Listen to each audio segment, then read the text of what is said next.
नमस्ते, आपका बहुत बहुत स्वागत है सेथोलॉजी के इस नए एपिसोड में। अब हम लोग 3-4 विषयों पे बात करेंगे। चाइना क्यों परेशान हो गया है भारत से अचानक?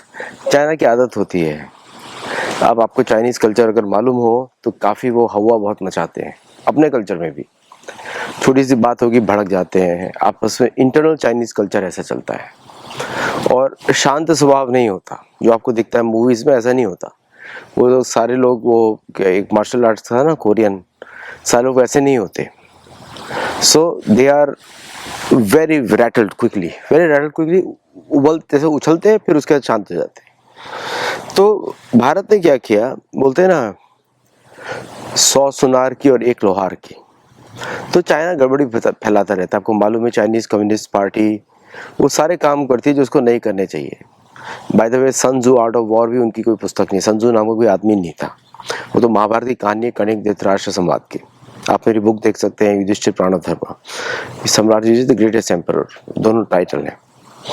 तो इंडिया ने क्या किया, 27 प्लेसेस और ज्योग्राफिकल फीचर अरुणाचल प्रदेश में ऑफिशियल सर्वे ऑफ इंडिया में लॉन्च कर दिए, लिख दिए।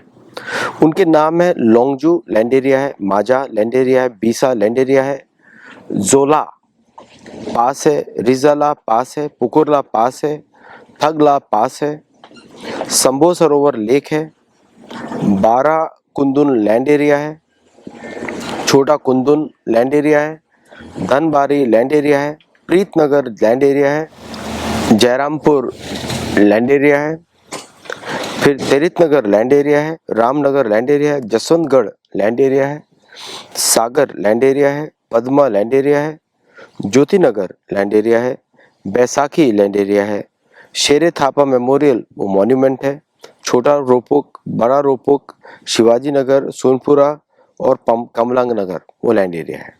तो मतलब 21 से लैंड एरियाज है, 4 माउंटेन पासेस हैं, 1 हाई एल्टीट्यूड लेक है और 1 मॉन्यूमेंट है। अब क्यों कर दिया?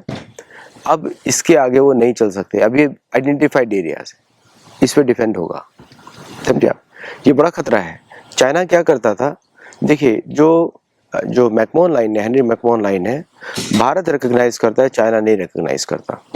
तो भारत की बाउंड्री है, चाइना की नहीं है, समझ रहे हैं आप? जो रिकॉग्नाइज करता है उसकी बाउंड्री है, जो रिकॉग्नाइज नहीं करता उसकी बाउंड्री नहीं है। तो चाइना रिकॉग्नाइज नहीं करता तो उसकी बाउंड्री नहीं है, भारत की बाउंड्री है। अगर भारत बोलते हैं ठीक है आप भी रिकॉग्नाइज करते, मैं भी नहीं करता हूँ, लेट्स, तो पूरा तिब्बत खुल जाता है फिर उसके बाद, क्योंकि फिर भारत की डिफेंस लाइंस आगे बढ़ सकती हैं। तो ये लूप होल है, अच्छा है, भारत के लिए खराब है, चाइना के लिए अच्छा है। ओके, तो इस पे थोड़ा बात होना चाहिए। तो जैसे कि लोंगजू जो LAC के जो पास का एरिया था, उस पे 1959 में लड़ाई हुई थी चाइनीज फोर्सेस के साथ। और माजा जो गांव है अपर सुबनसिरी डिस्ट्रिक्ट में, वहाँ पे लड़ाई हुई थी। थांगला में भी लड़ाई हुई थी, जोला, रिजला, पुकुरला पे भी लड़ाई हुई थी। जयरामपुर जो लॉजिस्टिक्स है ईस्टर्न अरुणाचल म्यांमार बॉर्डर पे, चांगलांग डिस्ट्रिक्ट में, वहाँ पे भी हुई थी लड़ाई।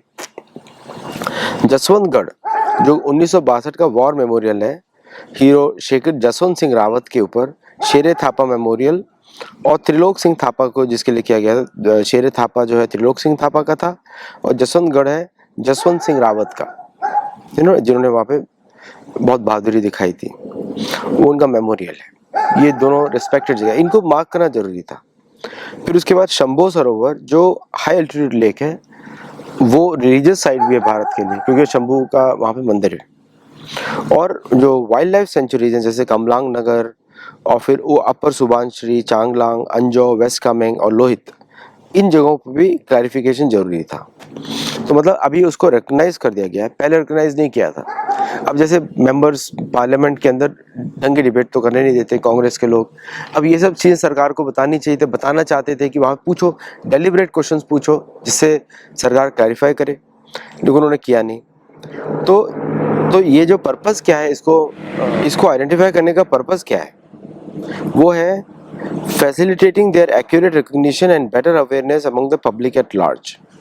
तो पब्लिक को भी पता है ये लोकेशंस मिलिट्री मैप्स में हैं, और अब ये ऑफिशियल कार्टोग्राफिक मैप्स पे आ जाएंगे। अगर गूगल या कोई फॉरेन का इस तरह सर्विसेज हैं, फेसबुक है, गूगल है, एक्स है, या मेटा के कोई प्लेटफॉर्म्स हैं, अगर वो इसको इन्फ्रिंज करते हैं तो उन पे लॉ सूट हो सकता है, बड़ा इंपॉर्टेंट है। तो ये इंडिया की पोजीशन को स्ट्रांग बनाता है बॉर्डर रीजन में। अब दूसरी चाइनीज ट्रबल क्या है? Japanese F2 fighters. Japanese F2 fighters जो है F-16 का एक मॉडिफिकेशन है, ये उसके जैसे ही है लेकिन इंजन उसके जापानीज है, और उसमें जो मिसाइल लगती हैं टाइप 25 वो 1000 किलोमीटर तक क्रूज मिसाइल्स मार करती हैं। तो जैसे कि और ये जो आईसा रडार है वो जापानीज है, 90 है जापानीज एयरफोर्स के पास, सेल्फ डिफेंस फोर्सेस के पास, और ये एंटी शिप प्लेटफॉर्म है, एंटी शिप मिसाइल्स हैं, जिससे चाइना को बड़ी तकलीफ होती है। इन्होंने क्या किया था कि अभी ये लोग प्लान कर रहे हैं कि अगस्त 2026 में ये भारत पे आएंगे एक्सरसाइज के लिए, बायलैटरल एक्सरसाइज के लिए। और ये टेक्नोलॉजी जो F2 फाइटर है काफ़ी फॉर्मिडेबल प्रोग्राम्स हैं, और आपको मालूम है कि जापानीज इंजीनियरिंग थोड़ी सिंपलिस्टिक होती है और रिलायबल होती है। हम अभी जापानीज कार से बहुत विश्वास करते हैं, टोयोटा या होंडा, उस तरह का टेक्नोलॉजीज हैं, काफ़ी अच्छे फाइटर्स हैं ये। जापान का एक दूसरा प्लेन है शिनकावा, वो भी बहुत अच्छा फाइटर है, बहुत अच्छा, मतलब वो इसे मिलिट्री सी प्लेन है, और and it is as powerful as P-3C Orion, या फिर इवन अगर एज ए प्लेटफॉर्म भारत ने कंसिडर भी किया था, जैसे कि अमेरिका का पोसाइडन होता है, उस कैपेबिलिटी का है।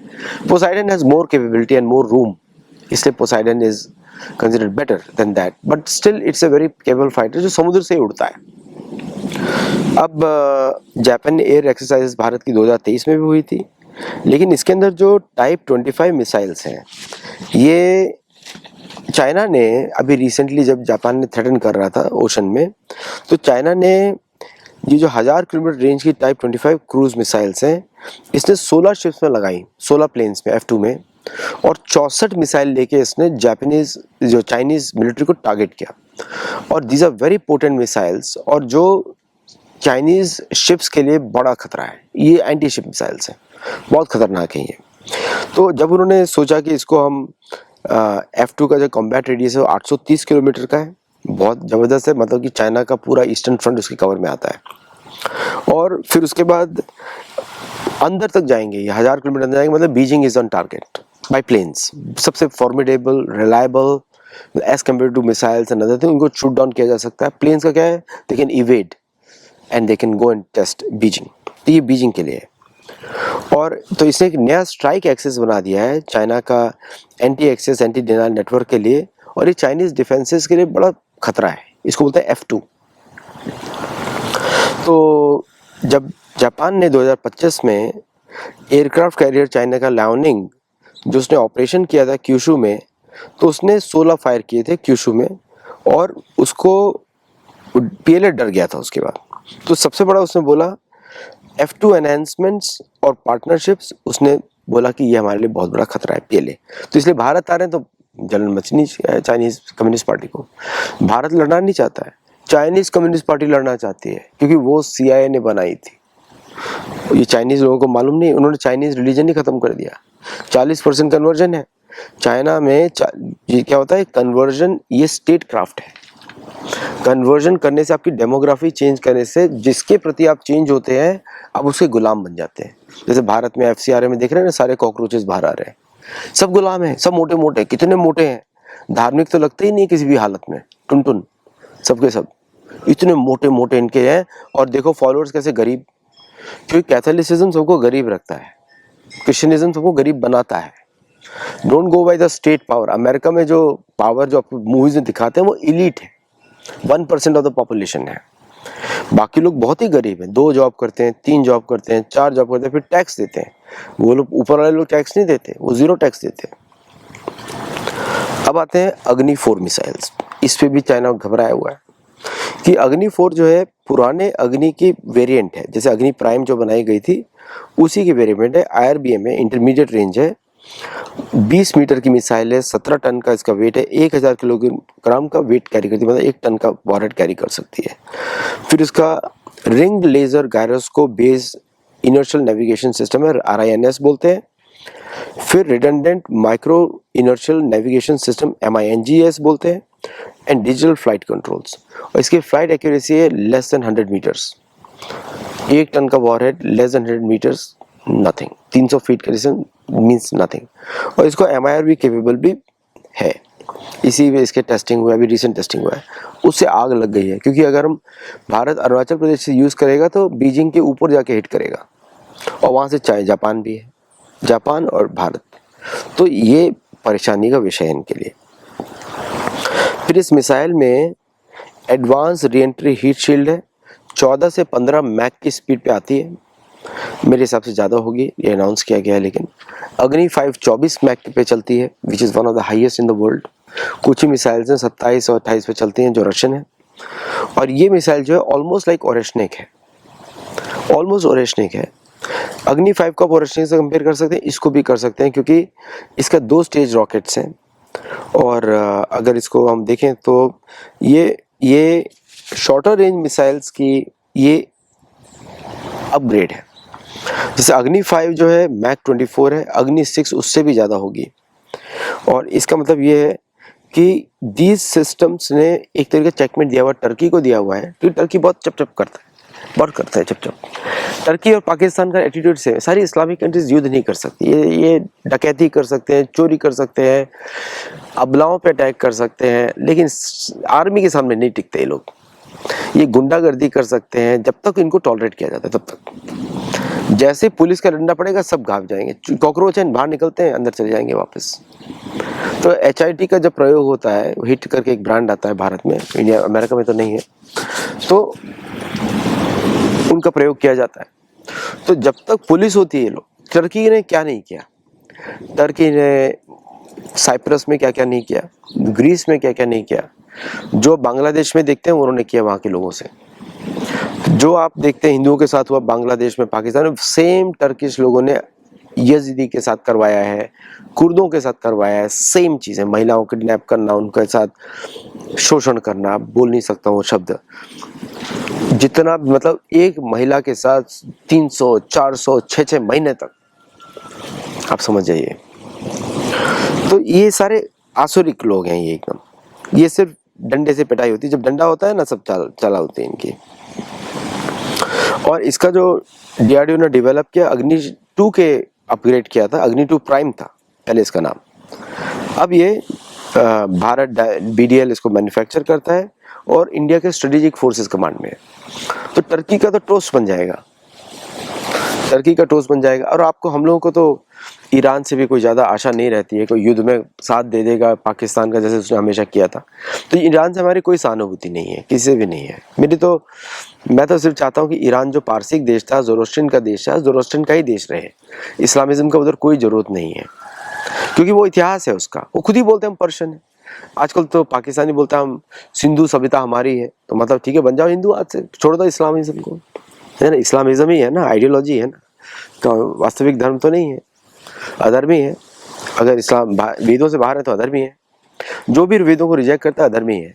तो जब धर्म निरपेक्षता की बात करते हैं, वो वेदों के ही अंदर धर्मों की निरपेक्षता, जैसे कि फॉर एग्जांपल कोई राज धर्म का पालन कर रहा है, कोई युद्ध धर्म का पालन कर रहा है, कोई सन्यासी धर्म का पालन कर रहा है, कोई वैश्य धर्म का पालन कर रहा है, उसके लिए धर्म निरपेक्षता देखी जाती है, क्योंकि वो धर्म का पालन कर रहा है, अपनी ड्यूटीज कर रहा है, कर्तव्य कर रहा है। धर्म का अर्थ होता है कर्तव्य, ड्यूटीज। कर्म से ही धर्म होता है, धर्म से ही कर्म किया जाता है। धर्म, और धर्म का स्टैंडर्ड होता है वेद। अगर वेदों से बाहर होगा तो अधर्मी है, ये भागवत पुराण में लिखा हुआ है, ठीक है। 6ठे स्कंद में आप पढ़ सकते हैं, जब यमदूत आते हैं अजामिल को लेने के लिए, तो उनका संवाद होता है विष्णुदूत के साथ। तो ये बोलते हैं वेद प्रणीतो धर्मो यह अधर्मो प्रवर्तित, मतलब कि जो वेदों के अनुसार है वो धर्म है। वही यमराज ने बताया उनको, यमराज धर्मराज है, उन्होंने बताया है ना। धर्मराज का एक अंश बन गया विदुर और दूसरे उनके पुत्र बन गए युधिष्ठिर महाराज। तो ये शास्त्रों में लिखा हुआ है। तो जब हम इन देशों के प्रति कठोर भाव नहीं रखेंगे तो लूटने के लिए आएंगे, नोचने के लिए आएंगे, खास मतलब करते रहेंगे। अभी अमित शाह जी से पूरा दुनिया खफा है। क्यों खफा है? क्योंकि हमने उनकी फंडिंग रोक दी है, जिससे वो कन्वर्जन कर रहे थे। मेन प्रॉब्लम यही है, कन्वर्जन इज स्टेट पॉलिसी। तो स्टेट पॉलिसी को हमने उनका क्वेश्चन कर दिया। अब भारत को कैसे मैनेज करेंगे? वो चाहते थे कि कैथोलिसिज्म वाले आ जाएं, क्रिश्चियनिज्म वाले आ जाएं, हिंदू हमेशा कंफ्यूज रहे। उदारता में हिंदू मारा जाता है, हम सब पे उदारता दिखाते हैं, उसमें मारे जाते हैं। शत्रु को माफ नहीं किया जाता, शत्रु पे उदारता नहीं दिखी जाती। अतिथि देवो भव सिर्फ संतों के लिए होता है, शत्रुओं के लिए नहीं होता। ये सब तो शत्रु है। ये भारत की जमीन पे रह रहे हैं, वेद ऋषियों की जमीन पे रह रहे हैं, वहां पे प्रैक्टिस कर रहे हैं, वेदों को गाली दे रहे हैं, सनातन को गाली दे रहे हैं। ये दुश्मन है। और जितना आप टॉलरेंस दिखाएंगे तो आपके सिर पे चढ़ते रहेंगे। अधर्म का टॉलरेंस नहीं किया जाता, अधर्मी को दंड दिया जाता है। देखिए, आत्मा को कर्म ज्ञान से दूर ले जाना ये अधर्मी का व्यक्तित्व होता है, उसको दंड दिया जाता है, क्योंकि आप उसके भविष्य को खराब कर रहे हो। प्रारब्ध तो वो जी रहा है, लेकिन अगर वो कर्मों से बाहर नहीं निकलेगा तो कैसे होगा? इधर तो होता ही नहीं। आप कर्म बढ़ाते हो, फिर नरक की तरफ जाते हो। ये सारे नरकगामी धर्म है, अधर्मी अधर्म है, कैतव धर्म है। मतलब धर्म तो नाम ही यूज करना चाहिए, आइडियोलॉजीज है, मत है, अधर्मी है, मतलब नरक। ये सारे नरकगामी लोगों को बना देते हैं। आप नरक जाओगे, जो कन्वर्ट होगा नरक जाएगा, है ना। वेदों के साथ रहेंगे तो स्वर्ग की अभिलाषा हो सकती है। ये तो सारे नरक के लोग हैं, इनका कोई हेवन शेवन तो नहीं होता है। ये तो सब नरक के लोग हैं, नरक जाएंगे सारे। गाय का मांस खा रहे हैं, झूठ बोल रहे हैं, अपने लोगों के साथ झूठ बोल रहे हैं, अपने लोगों का मानव अधिकार खत्म कर रहे हैं। मानव अधिकार क्या है? कर्म बंधन से मुक्ति प्राप्त करो। इसीलिए प्रॉब्लम है चाइना को, क्योंकि अधर्मी है। CPI-ML का भी आगे आपियों के साथ CPI-ML एक नया ये सारा मूवमेंट CPI-ML बना फंड कर रही है। तो दीज आर ऑल अधर्मी ऑर्गेनाइजेशन। तो हम अपनी तरफ से देखना शुरू करें, शास्त्रों से देखना शुरू करें, तो वास्तविकता पता लग जाएगी। 16 चैप्टर गीता का जरूर पढ़ें। आप लोग हमारे गुरुकुल में जुड़ सकते हैं टू लर्न प्रॉपरली, और हमारे प्रोग्राम को सपोर्ट कर सकते हैं। वीडियो को लाइक करें, शेयर करें। हमारा रीच बहुत ही कम कर दिया गया है। हमने तो ऐसा किसी के विरुद्ध हम कुछ बोलते नहीं। हम तो लिखा ही हुआ है पब्लिकली कि हम वेदों के आधार पर एनालिसिस करते हैं। तो जितना गुरु का कृपा होता है उतना एनालिसिस कर पाते हैं, नहीं तो नहीं करते। तो चलिए फिर आज के लिए बस इतना ही। नमस्ते, जय Jagannath, and I will see you in the next show. Thank you very much for listening.